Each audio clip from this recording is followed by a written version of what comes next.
first key is food quality matters. How it was raised, how fresh it is. Number 2, optimize your organ sources. Number 3 is optimize your fat sources. Welcome to 3 keys to mastering the keto carnivore diet in 2020. The first key is food quality matters. How it was raised, how fresh it is, was it on a natural diet, did it live a natural life? When you're starting out on the carnivore diet, there's a lot of variations you can take, but once you get to an intermediate level where you have a basic understanding, you have to focus on the quality of your food. Conventionally raised beef is not good for the planet, it's not good for the animals, and there's a lot of problems with the nutritional profile and how it benefits your health and your body. These cattle are often raised on unconventional grain-fed diets. They're oftentimes fed large amounts of soy. But UK researchers discovered soy hulls are a high-fiber, low-starch content. Soy is a class of flavonoids which is known to be an endocrine disruptor. They affect your hormones, your testosterone levels. They're not good for your body. They interact with the estradiol receptor in your body and they mess with that. When your animals are eating a lot of soy, that can propagate into the food that you consume when you eat those animals. We don't want higher levels of estrogen, lower levels of testosterone in our body from the meat that we're eating. Also, the quality of the beef matters because there can be mold toxins in the feed that they're fed. That can propagate in, there can be hormones. If the animals are sick because they're not getting outside, they're not eating a grass-fed natural diet, then they might be given antibiotics and hormones, which can also be built up in the actual bodies of the animals. And this isn't just beef, we're also talking about eggs. Eggs is a huge staple, rich in vitamins, rich in choline. When you look at eggs and you look at the actual egg quality, what you'll find is that high quality eggs typically have yellow tinted whites that are thick and they stick to the yolks. This is an indicator that the chicken got outside, it got sunlight, that it was experiencing a more natural environment. Egg yolk color can change based on the feed that they give the chickens, but that brings us to this other point. A lot of chickens are fed a soy feed. The vast majority of chickens, from a farmer's economical perspective, are gonna be fed some grain with soy in it. Again, soy is problematic because it propagates into the food that we eat and then it becomes a phytoestrogen. It can affect our estradiol receptors, it can mess with our hormones. It's not a good thing. Personally, I go to farmers markets, I talk to the farmers, I buy direct from them and get the highest quality eggs, and I make sure I'm buying soy-free eggs. 215. Okay. You're taking a bunch of money. Sweet. Pork is really popular. It also can be higher in histamine. But if you get fresh pork, oftentimes you can mitigate those loads. But you have to keep in mind, pork is also fed oftentimes a pea protein. Then reduce feeding costs without affecting animal performance. Peas are often high in lectins and phytic acid. Lectins were made famous by Dr. Stephen Gundry in his book, The Plant Paradox. If you haven't read about lectins, you can read about them. They're protein binding, they're linked to leaky gut, and they cause a whole slew of other health issues because of what they do in the human body. So if you're eating food that's consuming high amounts of pea protein, and there's lectins that are in that food, then from that animal's diet, it's gonna potentially affect you. Phytic acid from the pea protein in the pea feed is also going to bind to minerals like calcium, zinc, iron in your body, and it can inhibit your absorption. I've talked about this in my recent testosterone video about how flavonoids, and in particular phytic acid, can affect our minerals absorption, such as calcium and zinc, and contribute to lower levels of testosterone. Another big point around the food quality is fish. Fish in particular, as we know, most people know that the quality of fish is a really big thing with mercury levels and contaminants from the ocean. So when you're eating larger fish like tuna versus smaller fish like sardines or salmon, you're putting yourself at more of a risk of potentially getting a food that has higher up the food chain that's consumed more pollutants from its prey, that's accumulated them more from the ocean. But a lot of people like to eat canned sardines like Wild Planet, and there's some amazing nutrients in there. There's bones for calcium, there's a lot of DHA, EPA, omega-3 fatty acids. It's got really good high quality protein in it.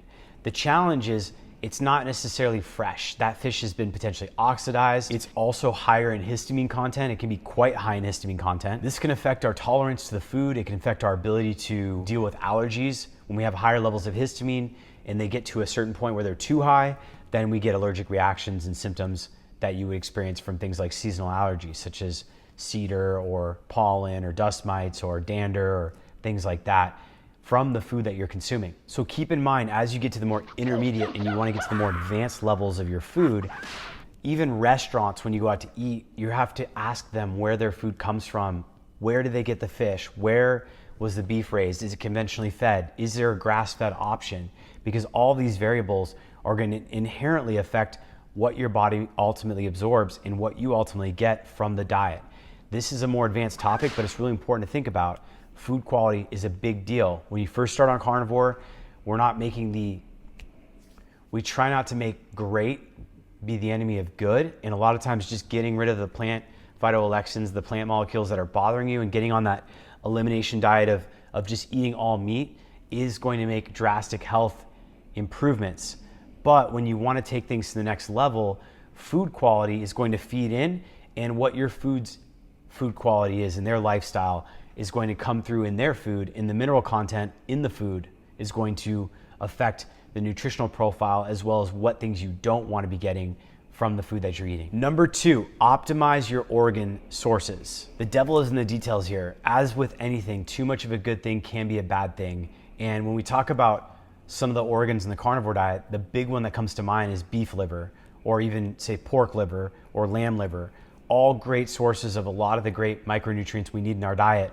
Vitamin A, B vitamins, vitamin C, vitamin D. It has a whole slew of minerals as well, copper, iron, and these are valuable for optimal human health. But you can overdo it. 4 ounces of beef liver contains about 6 times the vitamin A content we need on a daily basis. Just 4 ounces. And 7 times the copper we need. Vitamin A is fat soluble. It can accumulate in our bodies. It's more difficult to flush out than B vitamins, which are water soluble, and vitamin C, for example. Too much vitamin A can lead to blurred vision, headaches, sinus pressure, nausea in some cases. And as we mentioned, there's 7 times the daily amount of copper needed. Now, copper is a mineral, so it flushes out a little bit easier than vitamin A, but you can still overdo it if you're constantly eating a lot of it, and it can cause oxidative damage in the body when you have too much of it. High levels of oxidative stress can lead to an imbalance of free radicals and antioxidants in the body. Free radicals are oxygen-containing molecules that have an imbalance of their electrons. So when they get into the body, they actually suck electrons off because their charge is not balanced of healthy molecules like our protein and our DNA, and they cause what's called oxidative stress, oxidative damage in the body. Much like people talk about how plant molecules are antioxidative, sulforaphane, resveratrol, curcumin, these molecules actually are pro-oxidant. And what happens is they trigger the body's natural antioxidant pathway. And so we call them antioxidant, or the food companies focus on just the benefits of the antioxidant triggers that are happening in these molecules. But the other side of the equation is we're actually introducing oxidative damage to our body. We're putting in pro-oxidants in our body, where if we just go get sauna, or we just jump in a cold plunge, or we exercise, we're not necessarily giving ourselves oxidative stress in the same way when we're introducing something like smoking cigarettes or drinking alcohol, or a molecule that's toxic to our bodies. So rather than purely creating these antioxidants in our body, our body is actually responding to the oxidative stress and producing antioxidants to balance things back out. I'm 160 pounds. I typically eat 2 to 3 ounces of beef liver 2 to 3 times a week. I don't need more than that. Beef kidney is much more balanced. In fact, the vitamin A and copper load in beef kidney is about 1/4 to 30% of the daily amount when you look at around 4 ounces of beef kidney.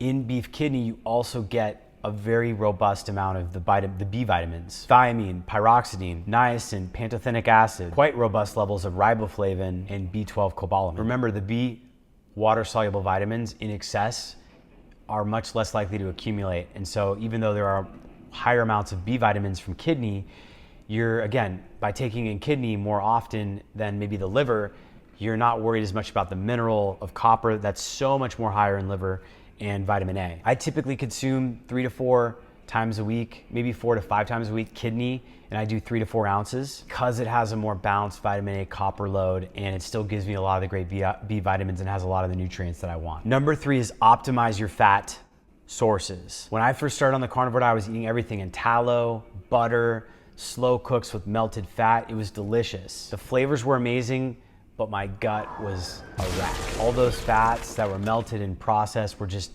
putting havoc on me.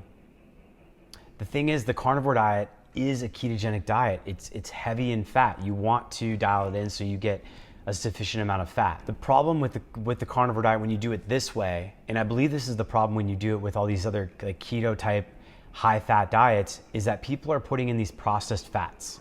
And what's happening is the fat is not slowly breaking down in their gut, but instead going into their stomach, going to their small intestine, passing through to their large intestine, where once it makes it there and it's not absorbed, it now mixes with water and you get to the end of your digestive tract where, as you can imagine, you're going to experience loose stool, you're going to have diarrhea, you're going to have issues with your digestion. Now there's speculation on exactly what's going on here. Maybe we produce more bile salts when we eat the more natural forms of fat, but overall, that's kind of the general picture of what's going on here. In my grocery shopping guide we link below, I break down the different fat sources and I give you links with discounts to stuff that you can get. So if you want to pick that up, it's down below as a great resource. But I'll just summarize by saying you have to master the art of sourcing real, unprocessed, unrendered fat sources. So for me, that means egg yolks.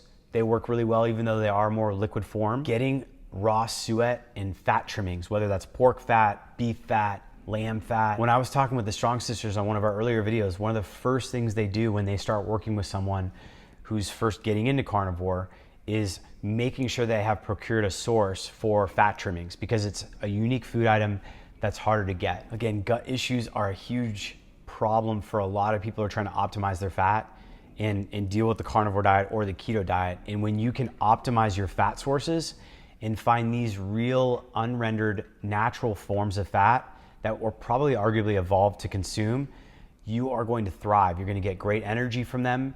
You're not going to have any gut issues and you're going to feel fantastic. And that's it. Focus on your quality of food. Focus on dialing in your organ meats so that you're getting the right amount of nutrients, but not too much of any of them. And optimize your fat sources so that you can get the raw, real sources that are not going to cause the GI issues. As I mentioned before, the link below to the grocery shopping guide will give you all these, break down kind of which ones are in what categories, and we even have some discount codes and links to specific places I source from. But even if you don't grab that, you can still use this video as a reference.